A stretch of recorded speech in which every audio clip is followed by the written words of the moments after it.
안녕하세요. 사랑하는 성도님, 영혼의 샘물 은혜의 자리 오심을 축복합니다. 영광의 주님이 우리와 함께 하십니다. 우리와 함께 하시는 주님을 찬양합니다. 기도합시다. 주님의 거룩하고 아름다운 이름을 찬양합니다. 우리를 구원하시고 사랑하여 주시고 인도하여 주시고 영원한 생명과 천국의 복락을 약속하여 주신 주님, 주님의 그 형언할 수 없는 사랑과 은혜에 감사드립니다.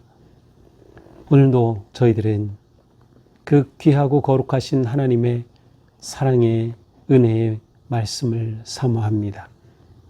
이 시간 저희들의 마음을 열어주시고 저희들의 귀를 열어주시고 저희들의 눈을 열어주셔서 진리와 생명의 말씀으로 깨우치시고 충만하게 채워주시옵소서. 오직 주님의 말씀 위에 든든히 세워지는 저희의 삶이 되게 하여 주시옵소서. 예수님 이름으로 기도합니다. 아멘. 오늘 우리에게 주신 말씀은 역대하 26장 1절에서 23절입니다. 유다 온 백성이 나이가 60세 된 우시야를 세워 그 16세 된 우시야를 세워 그의 아버지 아마샤를 대신하여 왕으로 삼으니 아마샤 왕이 그의 열조들이 묘실에서 누운 후에 우시야가 엘롯을 건축하여 유다에 돌렸더라. 우시야가 왕위에 오를 때의 나이가 16세라 예루살렘에서 52년간 다스리니라. 그의 어머니 이름은 여골리아요 예루살렘 사람이더라. 우시야가 그의 아버지 아마샤의 모든 행위대로 여호와 보시기에 정직하게 행하며 하나님의 묵시를 밝히 아는 스가랴가 사는 날에 하나님을 찾았고 그가 여호와를 찾을 동안에는 하나님이 형통하게 하셨더라. 우시야가 나가서 블레셋 사람들과 싸우고 가드 성벽과 야분의 성벽과 아스돗 성벽을 얼고 아스돗 땅과 블레셋 사람들 가운데에 성읍들을 건축하며 하나님이 그를 도우사 블레셋 사람들과 구르바알에 거주하는 아라비아 사람들과 마온 사람들을 치게 하신지라. 암몬 사람들이 우시야에게 조공을 바치매 우시야가 매우 강성하여 이름이 애굽 변방까지 퍼졌더라. 우시야가 예루살렘에서 성 모퉁이 문과 골짜기 문과 성 구비의 망대를 세워 견고하게 하고 또 광야에 망대를 세우고 물웅덩이를 많이 파고 고원과 평지에 가축을 많이 길렀으며 또 여러 산과 좋은 밭에 농부와 포도원을 다스리는 자들을 두었으니 농사를 좋아함이었더라. 우시야에게 또 싸우는 군사가 있으니 서기관 여이엘과 병영장 마세야가 직접 조사한 수요대로 왕의 지휘관 하나냐의 휘하에 속하여 떼를 지어 나가서 싸우는지라. 족장의 총수가 2600명이니 모두 큰 용사요. 그의 휘하의 군대가 30만 7,500명이라. 건장하고 싸움에 능하여 왕을 도와 적을 치는 자이며 우시야가 그의 온 군대를 위하여 방패와 창과 투구와 갑옷과 활과 물맷돌을 준비하고 또 예루살렘에서 재주 있는 사람들에게 무기를 관하게 하여 망대와 성곽 위에 두어 화살과 큰 돌을 쏘고 던지게 하였으니 그의 이름이 멀리 퍼짐은 기이한 도우심을 얻어 강성하여짐이었더라. 그가 강성하여짐에 그의 마음이 교만하여 악을 행하여 그의 하나님 여호와께 범죄하되 곧 여호와의 성전에 들어가서 향단에 분향하려 한지라. 제사장 아사랴가 여호와의 용맹한 제사장 80명을 데리고 그 뒤를 따라 들어가서 우시야 왕 곁에 서서 그에게 이르되 우시야여 여호와께 분향하는 일은 왕이 할 바가 아니요 오직 분향하기 위하여 구별함을 받은 아론의 자손 제사장들이 할 바니 성소에서 나가소서. 왕이 범죄하였으니 하나님 여호와에게서 영광을 얻지 못하리이다. 우시야가 손으로 향로를 잡고 분향하려 하다가 화를 내니 그가 제사장에게 화를 낼 때에 여호와의 전 안 향단 곁 제사장들 앞에서 그의 이마에 나병이 생긴지라. 대제사장 아사랴와 모든 제사장이 왕의 이마에 나병이 생겼음을 보고 성전에서 급히 쫓아내고 여호와께서 치심으로 왕도 속히 나가니라. 우시야 왕이 죽는 날까지 나병 환자가 되었고 나병 환자가 되며 여호와의 전에서 끊어져 별궁에 살았으므로 그의 아들 요담이 왕궁을 관리하며 백성을 다스렸더라. 우시야의 남은 시종 행적은 아모스의 아들 선지자 이사야가 기록하였더라. 우시야가 그의 조상들과 함께 누움에 그는 나병 환자라 하여 왕들의 묘실에 접한 땅 곧 그의 조상들의 곁에 장사하니라. 그의 아들 요담이 대신하여 왕이 되니라. 아멘. 네, 오늘 말씀은 좀 긴 말씀인데요. 네, 우리가 어제 보았던 아마샤의 이제 암살 후 그의 뒤를 이어 아들이 왕이 되는데 바로 우시야입니다.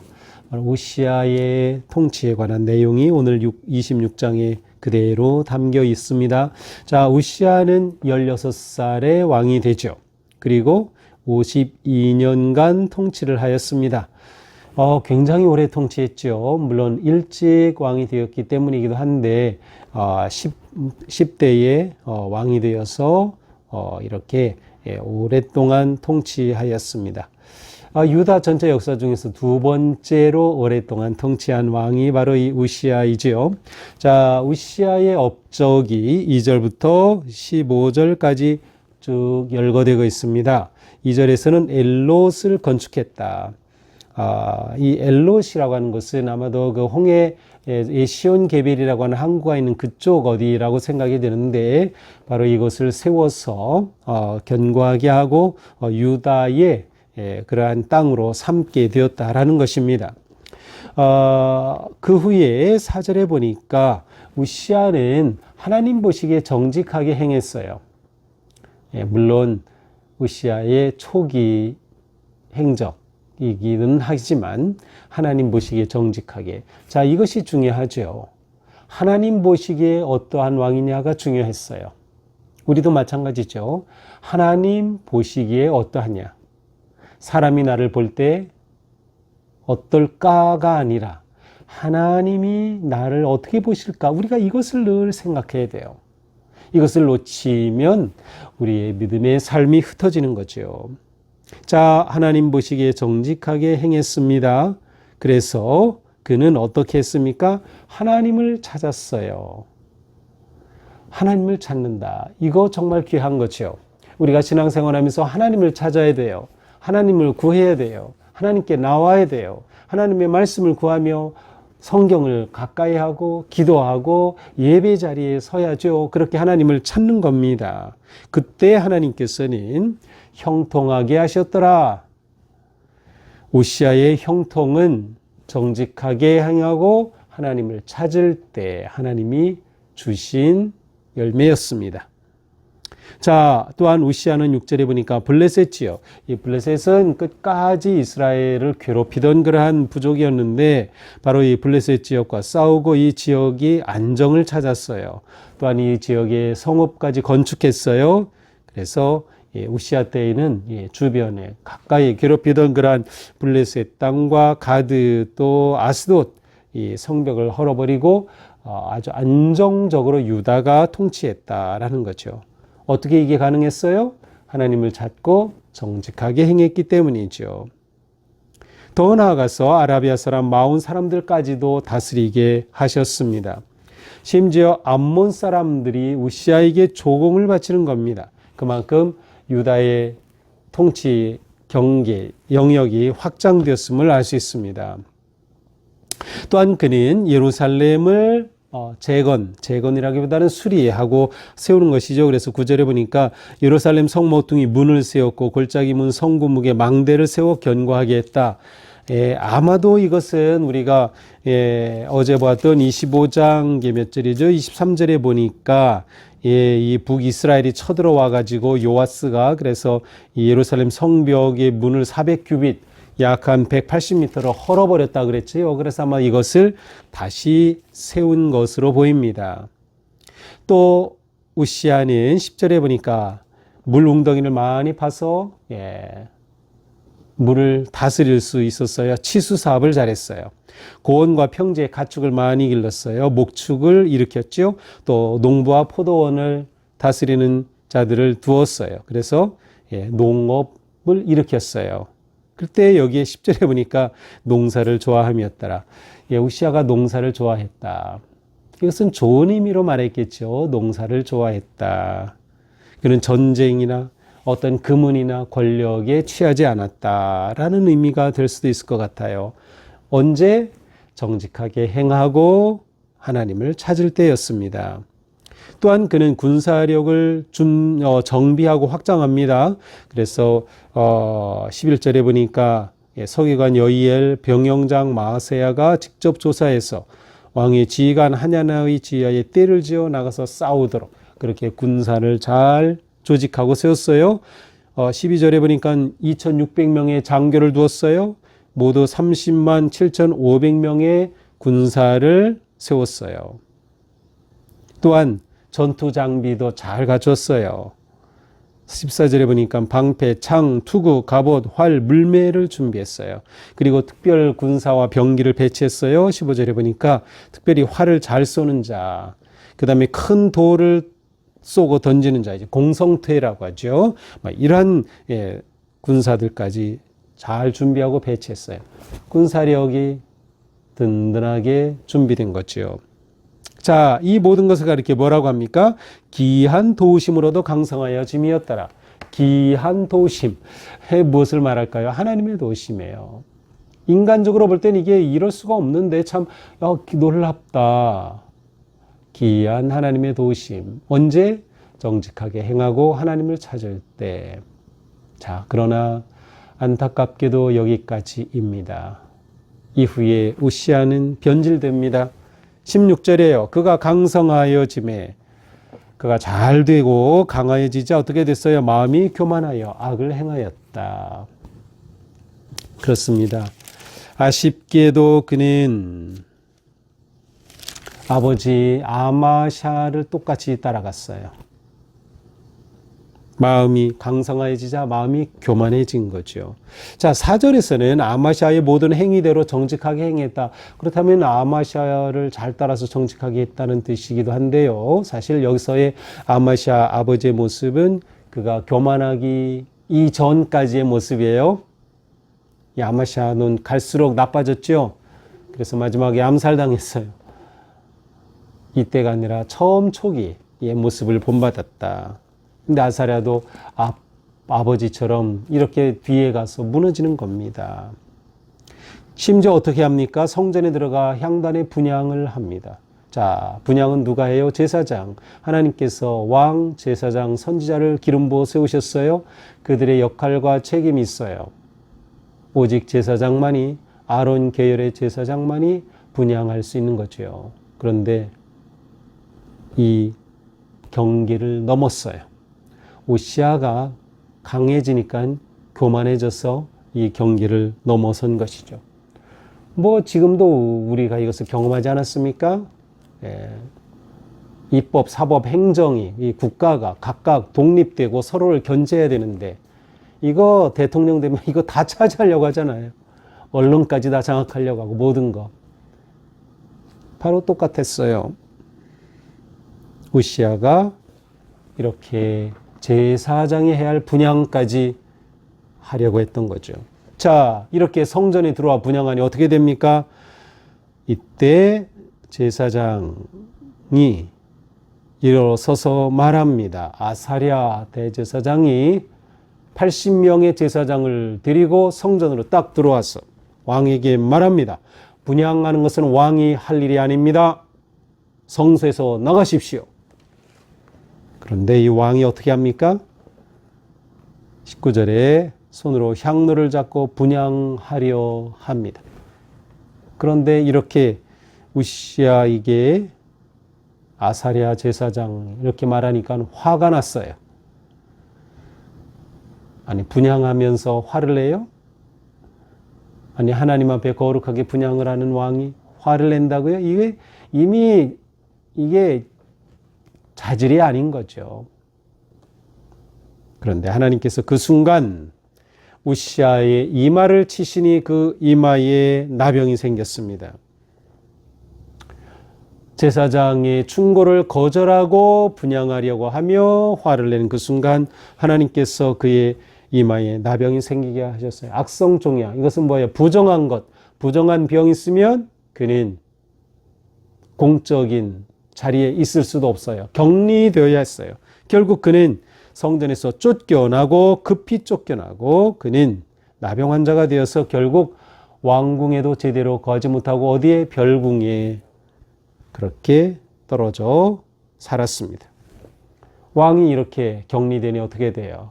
그의 아들 요담이 그의 뒤를 이어 다스리게 되는 것입니다. 아들이 대신 통치하는 섭정이 이루어지게 된 것이죠. 결국 그는 나병으로 죽고 말았습니다. 23절 그가 조상들과 함께 누움에 나병 환자라 하여 왕들의 묘실에 접한 땅 곧 그의 조상들의 곁에 장사니라. 그는 제대로 다윗의 묘실에 장사되지 못했어요. 나병 환자, 부정 환자로 죽었으니 말이죠. 자, 우시아가 죽었다. 근데 재밌는 것은 이사야서 6장 1절에 보면 우시아가 죽던 해에, 자, 우시아가 성전에서 분향하려 하려다 죽었죠. 근데 그 우시아가 죽던 해에 하나님께서 이사야에게 나타나셔서 이사야를 세우시는 그런 놀라운 일을 보여주셔요. 그러니 우시아가 죽을 때 하나님께서 진정한 선지자와 예배의 회복을 보여주신 거죠. 자, 오늘 말씀은 무엇입니까? 우시아의 영광과 몰락을 그대로 보여줍니다. 언제 영광을 얻게 되어 정직하게 행하고 하나님을 찾을 때, 하나님을 구할 때입니다. 반면에 언제 몰락하게 됩니까? 하나님을 버리고 교만해질 때. 자, 진정한 형통은 하나님이 주시는 겁니다.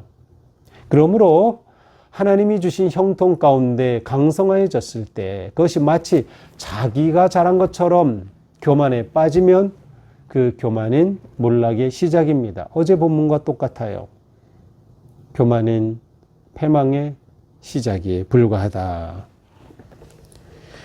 또한 하나님은 질서의 하나님이셔요. 하나님께서는 제사장이 해야 할 일들, 선지자, 또한 왕의 이러한 직분을 세우시고 질서를 세우셨어요. 하나님의 질서를 무너뜨리는 자를 하나님이 치시는 거죠.